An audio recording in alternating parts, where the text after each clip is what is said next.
Hello everyone, Assalamu alaikum. How are you all? I hope you are well. Welcome back to my channel in this new video.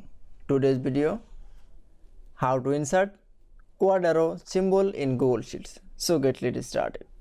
At first, open your Google Sheets document. In this video, I will show that insert quad arrow symbol. Now going to the insert menu option. Now for click.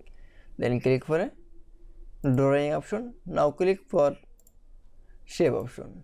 Now click for arrow. Now click for a quad arrow option. Now draw a quad arrow. This arrow is symbol. Now then choose color in the sense, then color, that it's. Now click for a save and close option. That is. Then you show insert quad arrow symbol in Google Sheets is very easily. I hope to enjoy the video. Please like, comment, share and subscribe my channel. Thanks.